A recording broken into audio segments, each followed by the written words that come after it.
इस वक्त की बड़ी खबर आपको बता दें कि सपा सांसद प्रिया सरोज के साथ रिंकू सिंह का रोका हो गया है। बता दें कि प्रिया सरोज मछली शहर सीट से सांसद है। समाजवादी पार्टी के टिकट से उन्होंने चुनाव लड़ा था और वो जीत गई थी, जिसके बाद प्रिया सरोज सबसे कम उम्र की सांसद बन गई थी। महज 25 वर्ष की उम्र में ही प्रिया सरोज सांसद बनी है। वहीं लॉ की पढ़ाई के साथ ही उन्होंने न्यायिक परीक्षा की तैयारी भी वो कर रही थी। ये रिश्ते वाला क्या मामला है?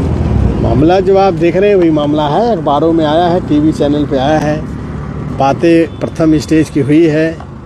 दोनों बच्चे आपस में सहमत थे और दोनों ने कहा कि गार्जियन लोग चाहेंगे तो हम लोग जो है शादी के बंधन में जो है बंधेंगे। तो आज हम बात करने वाले हैं एक लव स्टोरी की, समाजवादी पार्टी और उनकी लव स्टोरी। अगर हम समाजवादी पार्टी की बात करें तो सबसे बड़े नेता यानी कि हमारे और आपके प्रिय अखिलेश यादव और डिंपल यादव की, तो डिंपल यादव अखिलेश यादव दोनों का ही एक लव स्टोरी था 90 के दशक में। फिर उनकी शादी हुई। हालांकि शादी को लेकर कई चर्चे थे कि उनके पिताजी इनके पिताजी में काफी मतभेद थे। तो ये तो बातें पुरानी है और 90 दशक की बात है, तो इसको हम थोड़ा सा भी साइड में रख देते हैं।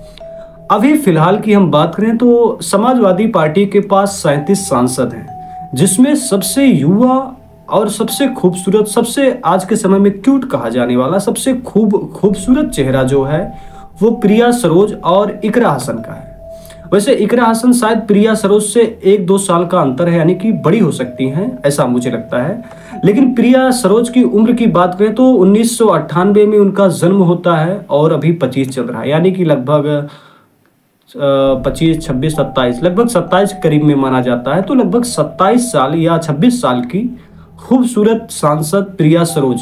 अगर हम इनके क्षेत्र की बात करें तो ये जौनपुर से सटा हुआ जिला जो है ये मछली शहर, वहीं की सांसद हैं प्रिया सरोज। पहली बार लोकसभा का चुनाव लड़ती हैं और ये चुनाव जीतकर संसद तक पहुंचती हैं। अब हम बात करेंगे लव स्टोरी की। तो लव स्टोरी में एक भारतीय क्रिकेट के खिलाड़ी हैं रिंकू सिंह। रिंकू सिंह की मुलाकात दिल्ली में एक क्रिकेटर के शादी में होती है और क्रिकेटर की जो शादी थी, उनकी जो पत्नी, क्रिकेटर की जो पत्नी थी, उनकी फ्रेंड थी प्रिया सरोज। अच्छा, फ्रेंड की मुलाकात कहाँ होती थी? उनकी क्रिकेटर की पत्नी और प्रिया सरोज दिल्ली के यूनिवर्सिटी में साथ में पढ़ा करते थे। ऐसे में जब शादी का माहौल हुआ तो प्रिया सरोज वहां पर गई और रिंकू सिंह भी वहां पर आए। तो प्रिया सरोज और रिंकू सिंह की मुलाकात किसने करवाई? तो बात करेंगे क्रिकेटर की, जिनकी शादी थी, यानी कि खुद दुल्हन ने प्रिया सरोज और रिंकू की मुलाकात और बातें करवाई। ऐसे में दोनों में बातचीत वहां से शुरू हुई और ये बातचीत अब आके लव स्टोरी तक पहुंच चुकी है। ऐसे में सबसे बड़ी बात यह है कि ये जो फोटो है प्रिया सरोज की, बातें सोशल मीडिया पर काफी ज्यादा हाईलाइट और रोज प्रतिदिन चल रहा है। तो चलिए आज हम इसी पर बात करते हैं कि प्रिया सरोज और लव स्टोरी, रिंकू की लव स्टोरी में है क्या। तो प्रिया सरोज तो समाजवादी पार्टी के सांसद हैं और लव स्टोरी अभी चल रही है। खैर, लव स्टोरी की बात तो अलग है, पर बात करनी चाहिए। इतना गुनाह भी नहीं, पाप भी नहीं है। पाप अच्छी बात है, लव स्टोरी आगे बढ़ती रहे। रिंकू और प्रिया की लव स्टोरी में दिलचस्प बात यह है कि करीब 2 साल पहले आईपीएल की 2023 में रिंकू ने लगातार 5 छक्के लगाकर कोलकाता नाइट राइडर्स को आखिरी ओवर में जीत दिलाई। इसके बाद रिंकू की केकेआर सीनियर क्रिकेटर से नजदीकियां बढ़ गई, यानी कि रिंकू सिंह की केकेआर के सीनियर से नजदीकियां बढ़ जाती है। इसी बीच सीनियर की क्रिकेटर की शादी दिल्ली में होने वाली है। क्रिकेटर में रिंकू और उनकी पत्नी की दोस्त प्रिया सरोज को बुलाया जाता है। रिंकू और प्रिया पहली बार इसी पार्टी और इसी शादी में उनकी मुलाकात होती है। मुलाकात करवाने वाली क्रिकेटर की पत्नी थी और दोनों से मुलाकात होती, दोनों का परिचय होता है, फिर बात वहीं से शुरू होती है। रिंकू के परिवार से जुड़े एक व्यक्ति ने बताया कि केकेआर के क्रिकेटर की पत्नी और प्रिया दिल्ली यूनिवर्सिटी में साथ में पढ़ाई करते थे। इस पे तो बात हो गई और हम आगे चलते हैं। परिवार से जुड़े शख्स ने बताया कि अभी T20 और आईपीएल होने जा रहा है। फरवरी 2025 में संसद का भी सत्र शुरू होने वाला है। ऐसे में दोनों अपने अपने प्रोफेशन में व्यस्त हैं। आईपीएल के बाद किसी तारीख पर सगाई हो सकती है। मतलब लव स्टोरी अब सगाई तक मामला आ चुका है भाई साहब। आगे चलते हैं। तो ये संकेत है कि सगाई फंक्शन लखनऊ से हो सकता है, शादी कब हो सकती है ये सवाल अभी तक साफ नहीं है। पहली बार दोनों बच्चों के परिवार वाले मिले हैं, बाद में बैठक करके शादी की तारीख भी तय की जाएगी। मतलब शादी की बात पूरी क्लियर है, फाइनल है। इसमें नो डाउट कि जो सोशल मीडिया पर चल रहा था कि प्रिया सरोज की लव स्टोरी ये वो, मतलब सच्ची बात है। प्रिया के पिता तूफानी सरोज ने कहा कि दोनों 1 साल से बातचीत कर रहे थे। ऐसा नहीं है कि बहुत लंबे समय से दोनों की दोस्ती थी।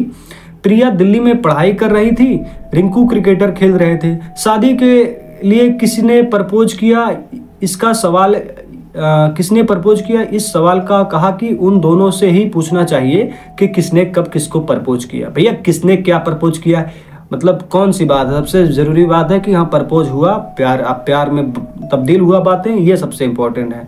दोनों 1 साल से दूसरे से लगातार एक साल से दोनों एक दूसरे से बातचीत कर रहे हैं। किसने कब किसे प्रपोज किया इसकी कोई बात नहीं है। अब सीधी सी बात है भैया कि समाजवादी पार्टी, अगर हम अखिलेश यादव डिंपल की देखते हैं तो उनकी भी लव स्टोरी है। और यहाँ प्रिया सरोज युवा सांसद है, पहली बार सांसद लड़के, इनके पिताजी सांसद रह चुके हैं, ऐसा बात नहीं है। और प्रिया सरोज लगभग काफी लंबे समय से समाजवादी पार्टी के लिए काम कर रहे हैं, चाहे वो कार्यक्रम में जाना हो, प्रचार प्रसार में जाना, लंबे समय से। लेकिन इस बार 2024 के लोकसभा चुनाव में इनको टिकट मिलता है और वो समाजवादी पार्टी से सांसद बनती है। तो ये तो थी लव स्टोरी की कहानी, मुलाकात कैसे हुई, शादी कब होगी, ये सारी बातें हैं। पर ये जोड़ी मुझे काफी कमाल की लग रही है, काफी कमाल की लग रही है। एक तरफ सांसद जी हैं, दूसरी तरफ क्रिकेटर साहब जी हैं, और दोनों में अच्छी बात यह है कि उन्होंने 5 छक्के मारने के बाद वो काफी सुर्खियों में आए और प्रिया सरोज सांसद बनने के बाद सुर्खियों में आई। खैर ये तो मामला था प्रिया सरोज और रिंकू सिंह की लव स्टोरी और उनके सगाई से लेके शादी तक की बात। अब हम बात करेंगे कि कुछ लोग इस पे बात चर्चा नहीं करना चाहते, कुछ चैनल वाले इसको दिखाते नहीं हैं। तो मतलब यार इश्क, मोहब्बत, लव ये कोई गुनाह तो है नहीं, मतलब बात तो कर ही सकते हैं ना। तो बात तो साफ है और अच्छी बात है। अब किसी ना किसी को शादी तो कभी ना कभी करनी ही पड़ती, चाहे वो सांसद हो चाहे क्रिकेटर हो, कोई भी क्रिकेटर हो तो ठीक है। अब हर कोई तो योगी आदित्यनाथ और नरेंद्र मोदी की जैसा तो हो नहीं सकता। तो आज की बात यही थी। अभी अपनी बात को मैं यहीं पर ख़त्म करता हूँ। और हाँ, वीडियो अच्छा लगा तो चैनल को सब्सक्राइब करो, लाइक करो, शेयर करो और कहीं कहीं शेयर भी कर दिया करो, अच्छा लगता है। धन्यवाद, नमस्कार।